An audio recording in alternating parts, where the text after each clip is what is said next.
असहकार आंदोलन चालू आहे। काल उस्मानाबादला मोर्चा होता।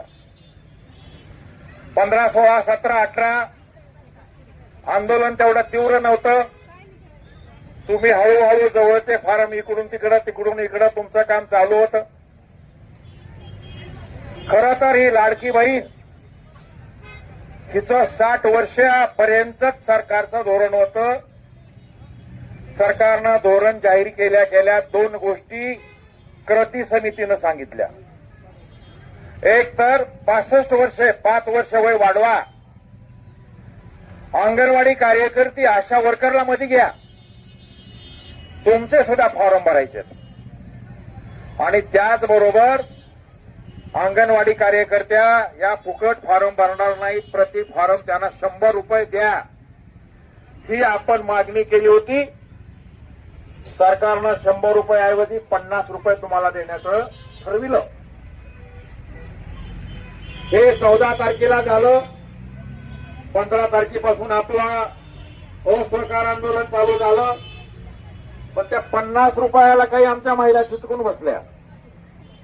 फॉर्म भरायचं काही बंद करीना गेल्या, अजूनही फॉर्म भरायल्यात। पण उस्मानाबाद जिल्ह्याचं खरं कौतुक केलं पाहिजे। काल मोर्चा चालू असताना कलेक्टरने मला फोन लावला। म्हणले देशमुख साहेब, तुम्ही उस्मानाबाद जिल्ह्यावर कशी धाड टाकली? म्हणलं काय झालं? लातूरचं बघा म्हणले, लातूरला धनाधन फॉर्म यायलेत, उस्मानाबाद झिरोवर आलंय। सगळे सीडीपीओ कलेक्टरनी बोलून घेतले होते। मी सांगितलं साहेब, लातूर सुद्धा उद्यापासून बघा, लातूर सुद्धा झिरोवर आलेला असेल। आता तुम्ही मी दिलेला जो शब्द आहे कलेक्टरला उस्मानाबादचा तो पूर्ण करायचा आणि कलेक्टरांनी तात्काळ महिला बाल कल्याण मंत्र्याला फोन लावला। तिथले ओंबाशे नावाचे कलेक्टर आहेत, त्यांचं जेवढं आभार मानावं तेवढं कमी आहे। मंत्रीबाईला बोलले, तुमच्या ठराविक वेळेमध्ये जर तुम्हाला लाडक्या बहिणीचे कामं करून घ्यायचे असतील तर अंगणवाडीचा प्रश्न सोडवा। त्यांनी सगळं काम थांबविलेलं आहे।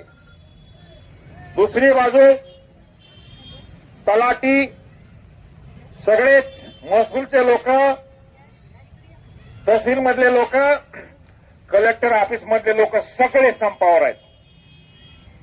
त्याच्यामुळं सगळा ताण हा अंगणवाडी कार्यकर्त्यावर येऊन बसलेला आहे आणि आता अंगणवाडी कार्यकर्तीनं हे काम बंद, आपला आपला फॉर्म फक्त भरून टाका।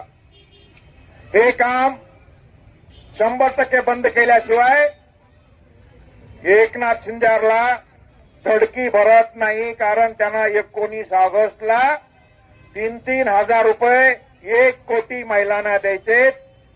ते पहिले आणि शेवटचे तेवढेच आहेत, पुन्हा काही नाही। 37 दिवस